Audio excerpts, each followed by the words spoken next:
Mr. Speaker, sir, I move the motion of thanks to the Governor for his address to the legislature. Mention has been made in the address about cyclone and famine in some districts. In this connection, I would like to point out that for many years we have had famines and cyclones in some parts of the country. So far as our state is concerned, we have had famine either on account of little rain or sometimes too much of it. In spite of our best efforts, we find that the resources for meeting such conditions are no longer available, and we do not know how we are going to solve these problems if famines and cyclones continue. Today we have to take into account what has happened in the past 3 or 4 years. Though the government have done much, it has always been felt to be very little.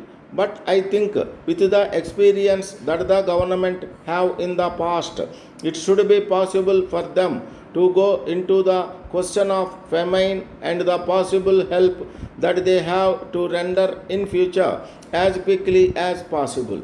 I wish to point out that some machinery should be constituted so that the conditions created by famines during the last 4 or 5 years may be studied, and it may be decided as to what can be done to give relief to the people as early as possible.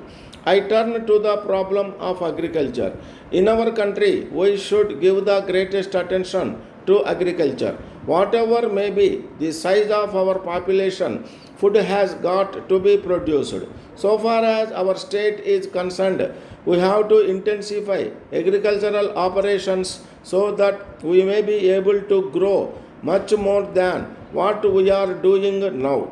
If we adopt scientific methods of agriculture and use better manure, I think that it will be possible to increase production. It will be good if production committees are formed in every village.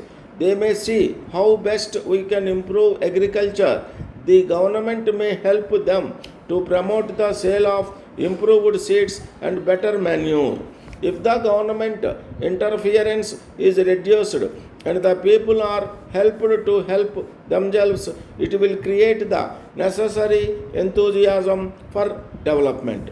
So far as irrigation projects are concerned, at present no new irrigation projects are taken up and work on the existing projects is being slowed down.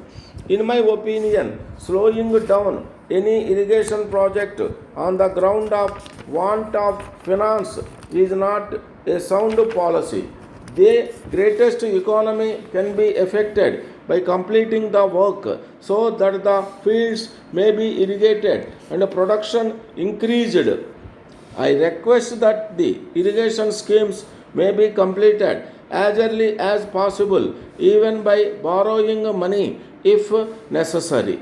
So far as electricity schemes are concerned, the government are trying to manage with the limited resources available.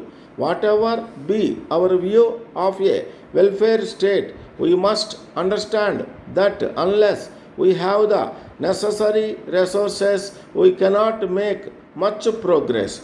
There is a general feeling that the resources of a government are unlimited.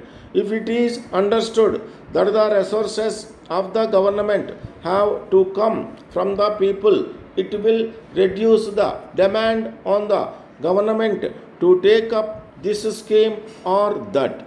At the same time, the interests of no region should be neglected. Minor irrigation schemes should be taken up wherever possible. After attaining independence, we have seen great development taking place in the country. Of course, we desire more progress, but we have achieved so much progress in spite of all difficulties. Letter from Kumaran Publishers, New Delhi, to Messrs. Jack and Company, Chennai. Dear sirs, it will be a great thing if you can save a lot by reducing your office expenses. For this purpose, we have brought out a publication entitled Scientific Office Management. It will tell you how you can avoid waste in office expenses. We may tell you that the book is the result of a long research made by the author for many years. He is now really regarded as an authority on office management. We are glad to tell you that the book is a unique one of its kind. In the first instance, it was published as a textbook for schools and colleges, but as there was great demand, it has now been revised so as to meet the requirements of office managers.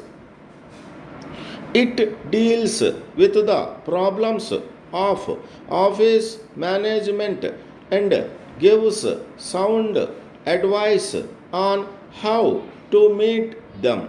It has not left out anything which should be said, and at the same time, nothing has been said which is useless for the purpose.